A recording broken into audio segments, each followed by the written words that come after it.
오늘 우리가 함께 나눌 말씀은 미가서 7장 18절부터 20절까지 말씀입니다. 한 목소리로 같이 읽도록 하겠습니다. 시작. 주와 같은 신이 어디 있으리이까? 주께서는 죄악과 그 기업에 남은 자의 허물을 사유하시며 인애를 기뻐하심으로 진노를 오래 품지 아니하시나이다. 다시 우리를 불쌍히 여기셔서 우리의 죄악을 발로 밟으시고 우리의 모든 죄를 깊은 바다에 던지시리이다. 주께서 옛적에 우리 조상들에게 맹세하신 대로 야곱에게 성실을 베푸시며 아브라함에게 인애를 더하시리이다. 아멘. 사람과 하나님과의 관계든 사람과 사람과의 관계든 관계가 지속되다 보면 오해가 생길 수 있습니다. 사람과 사람과의 관계는 쌍방이 모두 오해할 소지가 있고, 하나님과 사람과의 관계는 사람이 하나님을 오해합니다. 하나님은 사람을 오해하지 않습니다. 어떤 때 오해가 생깁니까? 상대방의 진심이나 진실을 모르거나 혹은 이해하지 못할 때 오해가 생깁니다. 저는 결혼 전에 이런 생각을 했었습니다. 마음속에 있는 진심을 말하지 않아서 오해하고 관계가 나빠지는 그런 어리석은 일은 절대로 하지 말자. 그런 생각을 하게 된 배경을 제가 잘 기억이 나지 않습니다만, 서로 좋아해서 사귀고 지내는데 중요한 문제도 아닌 사소한 문제로 오해가 쌓이고 관계가 나빠지면 얼마나 억울합니까? 얼마나 아깝습니까? 물론 살다 보면 다 설명하지 못하는 상황도 있을 수 있습니다. 어떤 때는 내가 말하지 않아도 상대방이 좀 알아줬으면 싶을 때도 있습니다. 하지만 알려야 할 사실, 말해야 할 사실을 말하지 않아서 오해가 생기고 사랑하는 사람과의 관계가 꼬이는 것보다 자존심을 내려놓고 진심을 전하는 것이 100번 이익이라고 생각했었습니다. 하나님과의 관계에서는 사람이 하나님을 오해합니다. 하나님은 우리의 중심을 보시는 분입니다. 우리 자신도 모르는 우리의 마음의 상태, 영적인 움직임을 하나님은 정확하게 읽어내십니다. 하지만 우리는 그럴 수 없지요. 우리는 하나님을 온전히 알 수 없습니다. 눈에 보이는 사람도 잘 모르는데 눈에 보이지 않는 하나님을 우리가 어떻게 온전히 알 수 있겠습니까? 불가능한 일입니다. 하나님께서는 자신을 보여주시기 위해서 여러 가지 방법을 동원하시며 또한 기록된 말씀도 우리에게 주셨습니다만, 우리의 눈가기가 어둡고 마음이 딴 곳에가 있어서, 때로는 마음이 철통같이 닫혀 있어서 우리는 하나님의 음성을 놓칠 때가 있습니다. 하나님을 알 기회를 놓칠 때가 있습니다. 하나님에 관해 우리는 모르는 것이 너무 많습니다. 물론 하나님에 관해 아는 것이 적다고 해서 무조건 하나님을 오해하는 것은 아닙니다. 하나님에 관하여 아는 것이 적어도 그 부족한 지식 안에서 하나님을 바르게 이해할 수 있습니다. 성경이 우리에게 그것을 알려주고 성령께서 도와주십니다. 하지만 일부의 사람들은 열린 마음으로 하나님을 알고자 힘쓰지 않고 자기가 알고 있는 그 작은 지식을 전부인 것처럼 착각하고 거기에 집착합니다. 부족한 지식과 경험을 바탕으로 한 잘못된 신념에 사로잡혀서 하나님을 오해하는 경우가 꽤 많이 있습니다. 3명의 시각장애인이 태어나서 한 번도 만난 적 없는 코끼리를 처음 만나서 그 코끼리를 만져볼 수 있는 기회를 가졌다고 합니다. 그리고는 나중에 코끼리에 대해서 대화를 나누었습니다. 코끼리 다리를 만져봤던 시각장애인은 코끼리가 마치 전봇대처럼 둥글고 길게 생긴 짐승이라고 설명을 합니다. 코끼리의 코를 만져본 시각장애인은 코끼리가 거대한 뱀처럼 생겼는데 주둥이가 특이하다고 표현을 했습니다. 코끼리의 등에 올라타 본 시각장애인은 코끼리가 한없이 넓고 넓적한 체형을 가진 짐승이라고 설명했습니다. 세 사람의 시각장애인은 틀린 말을 한 것은 아닙니다만 제대로 코끼리를 설명한 것도 아닙니다. 우리 하나님은 너무나 크신 분이라서 우리도 이와 같은 실수를 하고 오해를 합니다. 크신 하나님을 우리가 온전히 경험하거나 아는 것은 불가능합니다. 그래서 대부분의 사람들은 겸손하게 자신의 지식이나 이해가 전부가 아니라는 것을 인정합니다만 일부는 자신의 그 좁은 경험이나 작은 지식만으로 하나님을 마치 다 아는 것처럼 평가하고 정의하려고 합니다. 그러고는 한없이 크신 하나님을 자기가 만든 작고 좁은 그 틀에 끼워 맞추려고 노력합니다. 성경이 이야기하는 하나님이 아니라 자기가 만든 하나님을 섬기는 것입니다. 오늘 우리가 읽은 이 미가 선지자는 백성들에게 하나님의 말씀을 전하면서 하나님을 바르게 소개하고자 노력했습니다. 미가서는 하나님께 드리는 간절한 기도와 찬양으로 끝이 납니다. 오늘 우리가 본문으로 읽었던 부분이 바로 미가서의 마지막 부분입니다. 하나님을 향한 미가 선지자의 찬양입니다. 18절을 우리 한번 더 봅시다. 읽습니다. 같이 시작. 주와 같은 신이 어디 있으리까?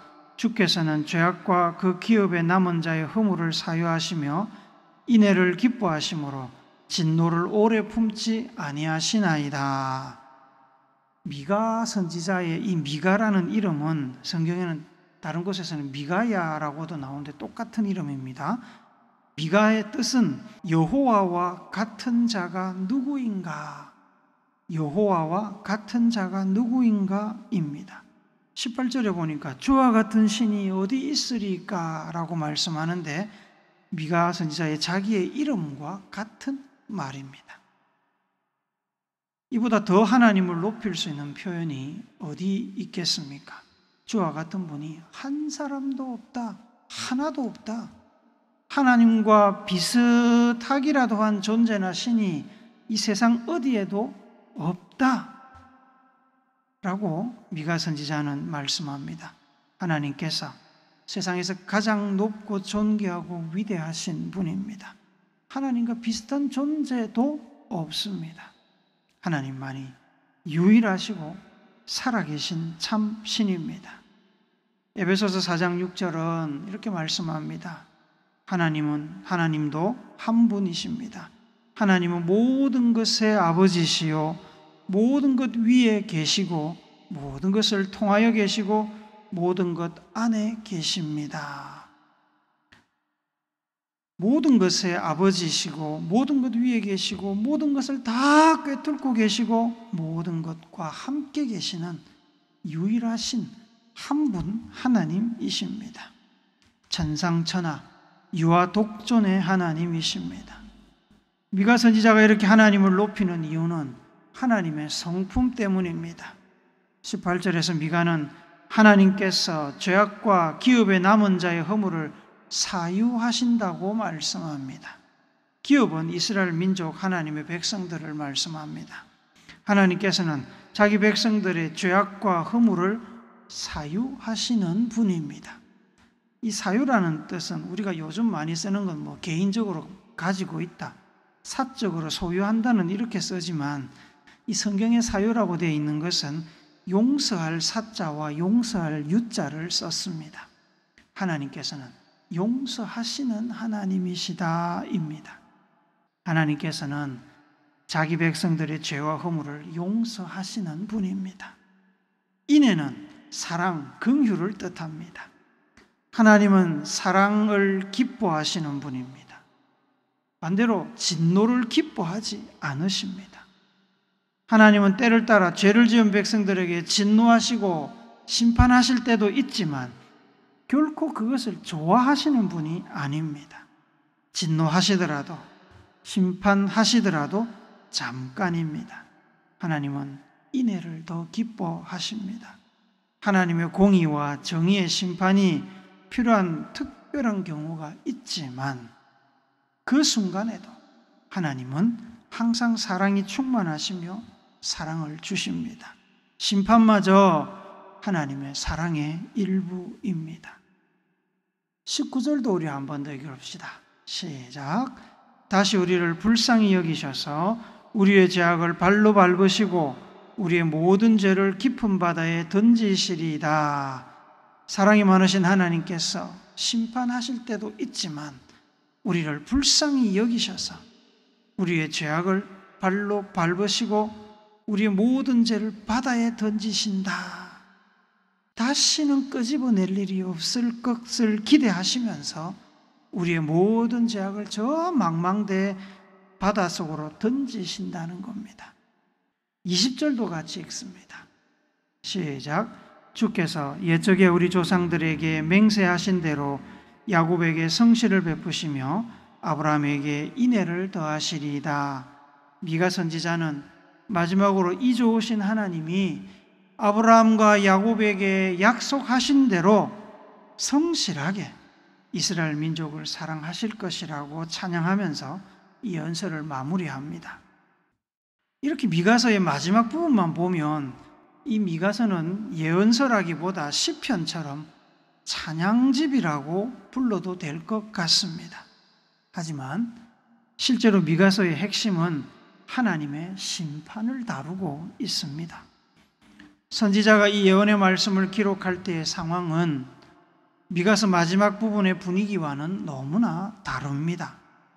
마음 편하게 찬양을 할 수 있는 상황이 아니었습니다. 오히려 그 반대였습니다. 미가서 1장 3절부터 5절 말씀을 같이 읽도록 하겠습니다. 시작. 여호와께서 그의 처소에서 나오시고 강림하사 땅의 높은 곳을 밟으실 것이라. 그 아래에서 산들이 녹고 골짜기들이 갈라지기를 불 앞에 밀초 같고 비탈로 쏟아지는 물 같을 것이니 이는 다 야곱의 허물로 말미암음이요 이스라엘 족속의 죄로 말미암음이라. 야곱의 허물이 무엇이냐? 사마리아가 아니냐? 유다의 산당이 무엇이냐? 예루살렘이 아니냐? 하나님께서 이스라엘을 심판하시기 위해서 하나님 보좌에서 일어나 이 땅 높은 곳을 밟으신다고 말씀합니다. 하나님께서 밟으시면 어떻게 됩니까? 산들이 마치 녹듯이 무너져 내립니다. 골짜기들이 갈라지고 마치 불 앞에 초가 녹듯이 비탈에 물이 아래로 떨어지듯이 그 모든 것들이 무너져 내릴 것이라고 말씀합니다.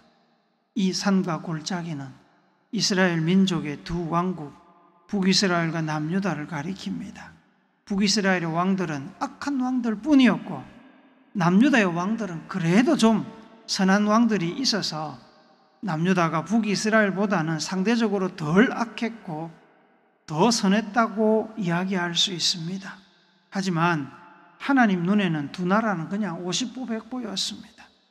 타락하는 속도 면에서 차이가 조금 있었지만 두 나라는 하나님 앞에서 함께 타락하고 있었습니다.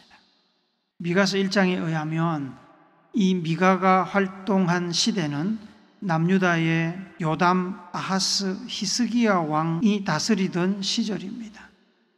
북이스라엘은 마지막 왕인 호세아 때, 남유다에서는 히스기야 왕이 다스리고 있을 때 아수르 제국이 침략해서 멸망했습니다. 남유다도 공격을 받았지만 하나님의 은혜로 위기를 넘겼습니다.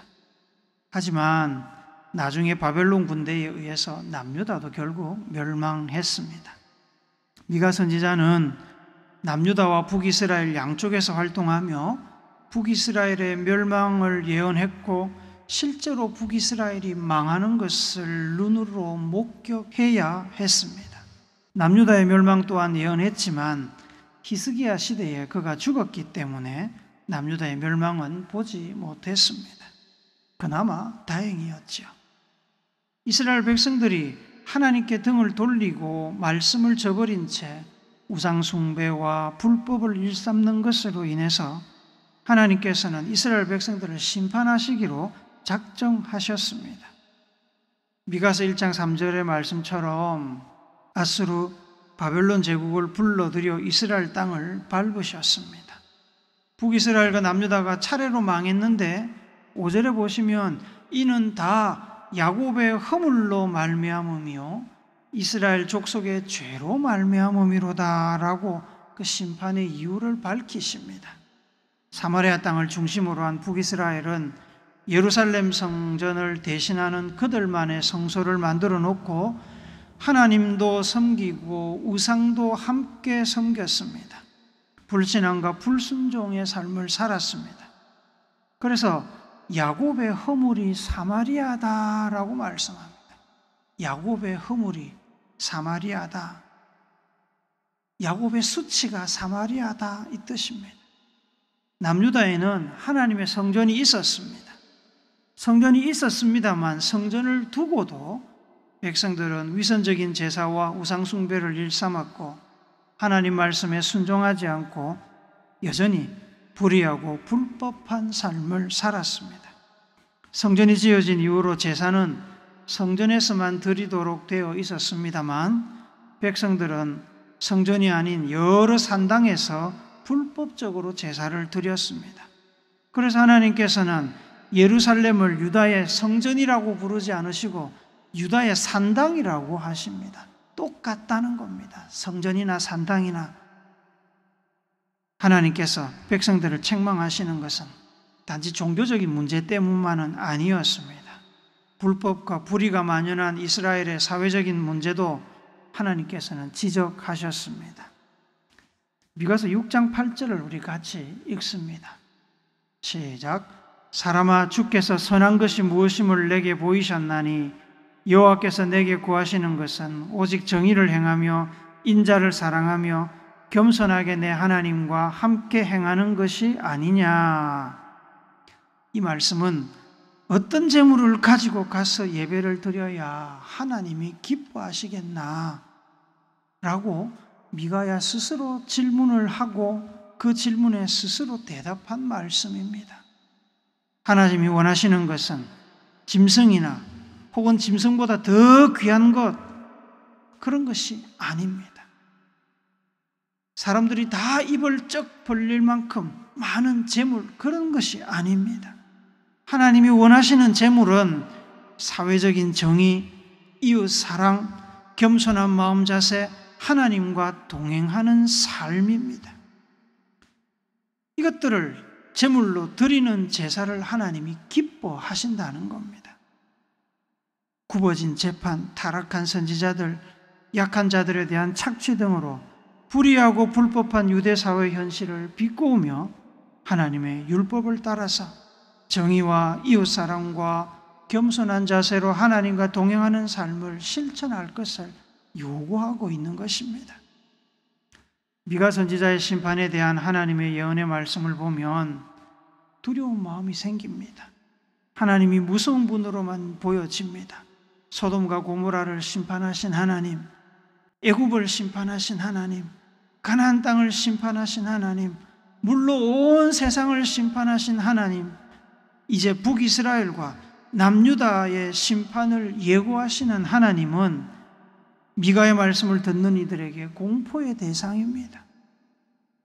미가만 이런 심판을 예고한 것도 아닙니다. 이사야도 동시대에 살았던 선지자로 이스라엘 민족을 향해서 하나님의 심판을 예고했습니다. 그런데 여러분, 하나님의 마음은 선지자의 이 무서운 심판 경고와는 조금 다릅니다. 예레미야에 가서 3장 33절을 우리 같이 읽읍시다.